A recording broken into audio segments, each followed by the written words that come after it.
বিশ্বাস। আর এই বিশ্বাস এমন একটি জিনিস যার সাথে কোনো কিছুরই তুলনা করা যায় না।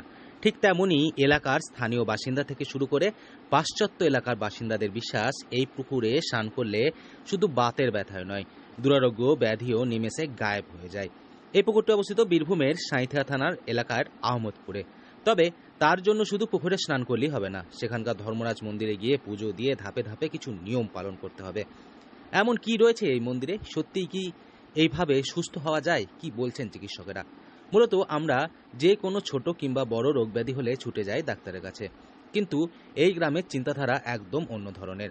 কোনো বড় ডাক্তার কিংবা বদ্যি নয়, শরীরের ব্যথা হলে তাদের একমাত্র ভরসা ধর্মরাজ মন্দির। এই নিয়ে বেলিয়া গ্রামের মানুষের একটা প্রচলিত বিশ্বাস রয়েছে। ধর্মরাজ মন্দিরে পুজো দেওয়ার পর সেখানে পরপর কিছু নিয়ম রয়েছে।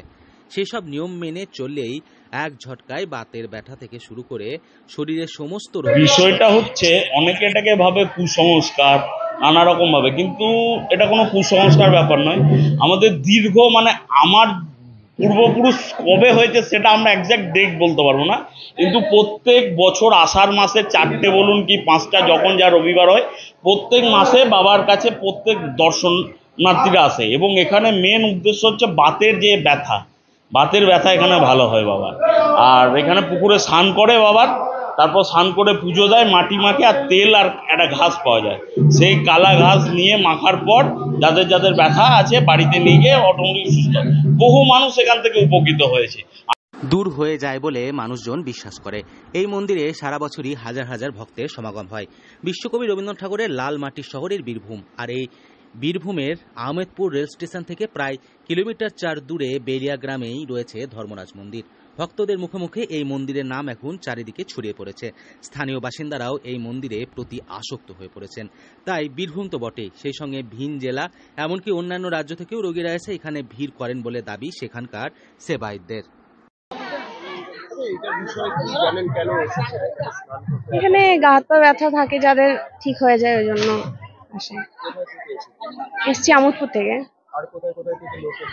আসছে পুরন্দরপুর থেকে আসে, লাভপুর থেকে আসে, আর দূরে দূরে থেকেও মানুষ আসে।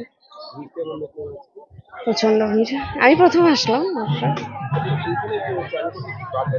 হ্যাঁ হ্যাঁ হ্যাঁ হ্যাঁ, তেল মৃত্তিকা নেয়, তেল নিয়ে যায়, মৃত্তিকা নিয়ে যায়। আমার নাম সুপ্রীতি বিশ্বাস, আহমদপুর থেকে। তবে আদতে কি সত্যি করে এই জলে স্নান করলে কমে রোগ ব্যাধি? এই বিষয়ে রামপুরহাটের এক বিশিষ্ট ডাক্তার আশিস রায়, যিনি আমাদের ফোনের মাধ্যমে জানান, ভক্তরা অবশ্যই এই মন্দিরে এসে স্নান করে মাটি মেখে পুজো দিতে পারেন, তবে এর সাথে চিকিৎসা বিজ্ঞানের কোনো সম্পর্ক নেই। অন্যদিকে একটি ছোট্ট পুকুরে এত মানুষ স্নান করছেন, সেই জলে আবার স্নান করলে রোগ ব্যাধি কমে যাওয়ার থেকে বাড়তে পারে বেশি, কারণ সেই জলে বিভিন্ন মানুষের শারীরিক জীবাণু যুক্ত হয়েছে। তবে মানুষের বিশ্বাস অন্য জায়গায়। বীরভূম থেকে সৌভিক রায় রিপোর্ট, লোকাল 18 বাংলা।